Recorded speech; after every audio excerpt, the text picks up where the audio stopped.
역대하 32장 9절부터 15절 말씀입니다. 이제 아수르 왕 사네립이 자신의 정복 전쟁을 자랑하는 내용으로 되어 있습니다. 첫 절은 이제 아수르가 침공한 내용입니다. 역대하 32장 9절부터 10절. 그 후에 아수르 왕 사네립이 그의 온 군대를 거느리고 라기스를 치며 그의 신하들을 예루살렘에 보내어 유다 왕 히스기야와 예루살렘에 있는 유다 무리에게 말하여 이르기를 아수르 왕 사네립은 이같이 말하노라. 너희가 예루살렘에 에워싸여 있으면서 무엇을 의뢰하느냐. 자, 히스기야는 이제 백성들과 함께 아수르의 공격을 막을 준비를 했습니다. 그 후에 이제 아수르 왕 사네립이 이제 침공을 한 거예요. 그래서 라기스 성을 점령을 했습니다. 그 라기스를 이제 점령한 이유는 이제 라기스는 예루살렘 성으로부터 이 남서쪽 40km 지점에 위치한 아주 전략적으로 중요한 성읍이었기 때문에 그렇죠. 그래서 아수르는 이제 라기스를 점령을 함으로 인해서 예루살렘으로 쉽게 이제 진격할 수가 있는 것입니다. 그래서 아수르 왕 사네립이 라기스를 점령하고 거기에 주둔하면서 자기 신하들로 하여금 이제 부대를 이끌고 예루살렘을 공격하게 합니다. 그래서 예루살렘을 이제 포위하게 됐어요. 두 번째로는 이제 아수르 왕 사네립이 히스기야와 백성들을 이간질하는 그런 말을 하는 내용입니다. 역대하 32장 11절부터 12절. 히스기야가 너희를 깨어 이르기를 우리 하나님 여호와님께서 우리를 아수르 왕의 손에서 건져내시리라 하거니와 이 어찌 너희를 주림과 목마름으로 죽게 함이 아니냐. 이 히스기야가 여호와님의 산당들과 제단들을 제거하여 버리고 유다와 예루살렘에 명령하여 이르기를 너희는 다만 한 제단 앞에서 예배하고 그 위에 분향하라 하지 아니하였느냐. 자, 이제 사네립은 히스기야의 말을 듣지 말라고 회유를 하는 것입니다. 그래서 히스기야가 한 말들 잘못됐다고 이제 얘기를 하는 것인데 이 히스기야 왕이 아수르 손에서 건져낼 것이라고 하는 말은 거짓말이다 이렇게 말하는 거예요. 그래서 그 말은 너희를 굶어 죽으라고 목말라 죽으라고 하는 말이다 이렇게 말하는 거죠. 그러니까 그 말의 의미는 히스기야가 항복하지 말고 싸우라고 하는 것은 너희를 그 시간 끌기용으로 쓰려는 의도다 뭐 이런 얘기를 하고 있는 것입니다. 그래서 백성들로 하여금 히스기야에게 반감을 갖게 하고 그래서 백성들이 항복하게 하려고 하는 것이죠. 자, 또 이제 아수르 왕은 히스기야가 여호와님의 산당들과 제단들을 제거하고 오직 한 제단 앞에서만 예배하고 분향하라 한 자이다 이렇게 말을 했어요. 이 말은 뭐냐면 이제 한 제단은 이제 예루살렘이죠. 예루살렘 성전에서만 이제 하나님을 섬기라, 하나님께 예배드리라 이 말을 한 것은 이제 비난을 하는 것인데 이것은 이제 전혀 문제가 없죠. 오직 하나님의 뜻이니까 오직 온 우주에 하나님은 한 분밖에 없으니까 하나님만 섬겨야 되는 것입니다. 그리고 산당들에서 제사 드리지 말고 예루살렘 성전에서 제사 드리라고 하나님을 예배하라고 하나님이 말씀하셨기 때문에 아무 문제가 없는데 지금 이것이 잘못된 얘기라고 하고 있는 거예요. 그것은 이제 하나님 여호와 하나님을 몰라서 하는 소리고 또 하나는 뭐냐면 그 당시 사람들의 신관념 때문에 그래요. 그 당시 사람들은 신을 많이 섬길수록 많은 신들에게 도움을 받는다 이렇게 생각을 했어요. 그리고 신이 있는 곳에 우상이 있는 곳에 신의 제단 우상의 제단이 있는 곳에서 그 신을 섬길 때 그럴 때 신이 도와준다 이런 생각을 하고 있었던 거죠. 그래서 그러니까 신의 도움을 받으려면 많은 그 신이 있어야 돼. 그리고 산에서도 제사드리는데 예루살렘까지 너무 머니까 가까운 산당에서 제사를 드려야 된다. 이렇게 생각하고 있었던 거죠. 그래서 이 사람들을 보면 전쟁할 때 이 신들을 갖고 가는 거예요. 신들을. 그래서 여러 신들을 가지고 갑니다. 그래서 이제 이 엘리 제사장 때 이제 블레셋과 이스라엘이 전쟁할 때 여호와의 언약궤를 가져가죠. 그래서 전쟁을 하다가 이제 여호와의 언약궤 빼앗기는 그런 패배도 했는데, 그게 바로 그 당시 사람들의 사고 방식이에요. 그래서 이 신들을 가지고 가야 된다. 그래야 전쟁에서 이긴다. 이런 생각을 했던 거예요. 그래서 우상들을 갖고 다녔습니다. 그러니까 이스라엘도 그런 영향을 받은 거예요. 그래서 산당에서 하나님께 예배드리죠. 그런데 하나님, 여호와 하나님만 예배드리는 것이 아니라 여러 우상들, 바알, 아세라, 그모스, 몰렉 이런 것들하고 같이 혼합적으로 해가지고 섬기는 거죠.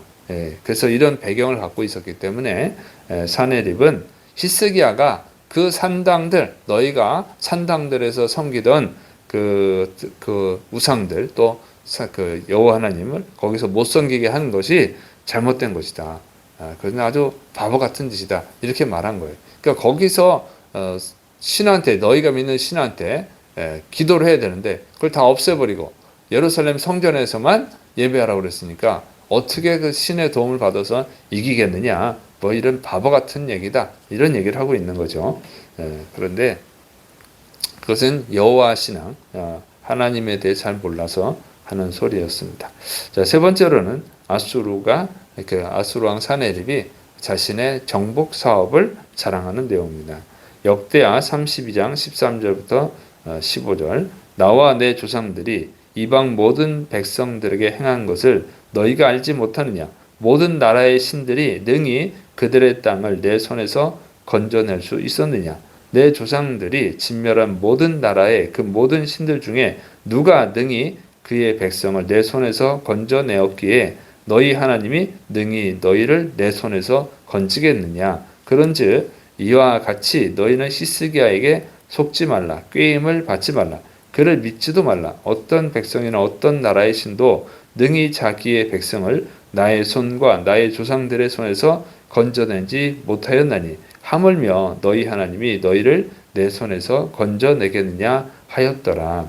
이제 아수르 왕 사네립은 이제 자기 조상들이 이방의 여러 나라를 정복할 때 그 나라의 신들이 그 백성들을 구원하지 못했는데 너희 하나님이라고 너희를 내 손에서 구원할 수 있겠느냐, 이런 말을 하는 거예요. 그러니까 히스기야에게 속지 말라. 어떤 나라의 신도 자기 백성을 구원하지 못했다.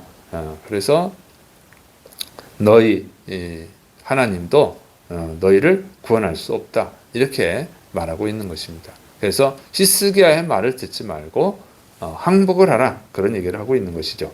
자, 이렇게 사네립이 정복 사업을 자랑하는 거예요. 자기의 조상, 그러니까 이제 자기 아버지 사르곤 2세가 또 여러 나라를 정복했거든요. 그래서 그런 정복 사업, 또 자기가 정복한 나라들, 자기의 정복 사업을 자랑을 하면서 어떤 나라도 그 자기들을 이기지 못했으니까, 그래서 지금 아수르가 아주 광활한 영토를 만들었는데 이것이 어느 신이 구원하겠냐? 그러니까 여호와 신이라고, 여호와 하나님이라고 뭐 다르겠느냐? 이제 이 이야기를 하는 것이죠. 자, 이런 생각을 하게 된 것은 자기 아버지와 또 자기가 많은 나라를 정복하고 아수르 제국을 만들 수 있었던 것은 바로 자기의 힘 또는 자기들이 믿는 신의 힘이라고 생각을 한 거예요. 그래서 아주 교만에 빠져가지고 지금 항복하라고 권유를 하는 것입니다.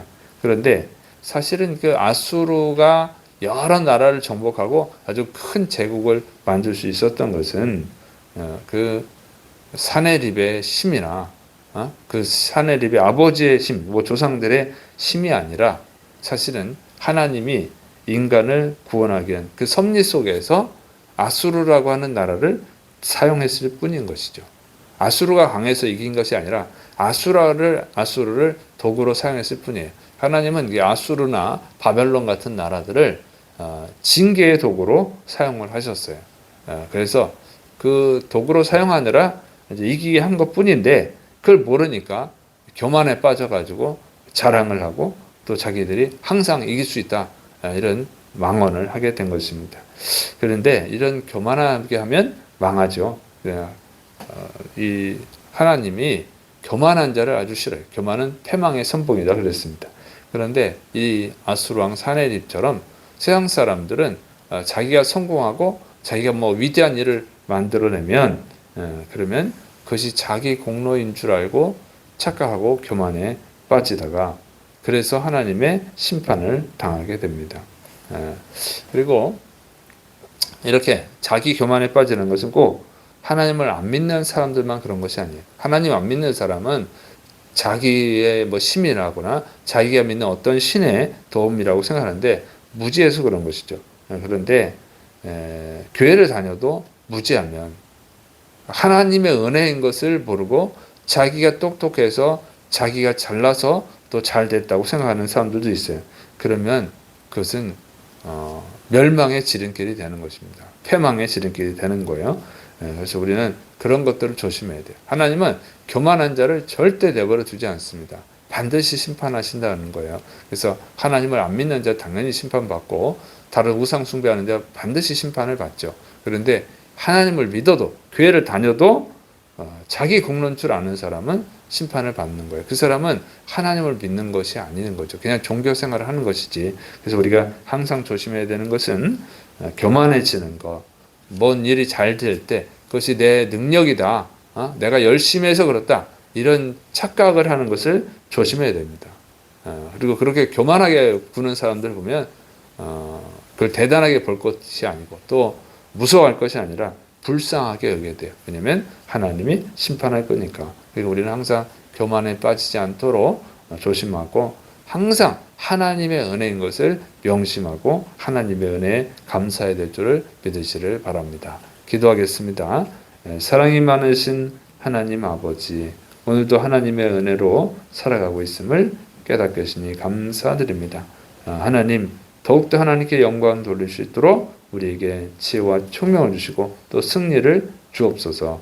우리가 하나님의 이름을 높이고 예수 그리스도의 십자가의 복음을 증거할 수 있도록 은혜를 내려 주옵소서. 주께서 이루신 믿고 예수님의 이름으로 감사하며 기도드립니다. 아멘.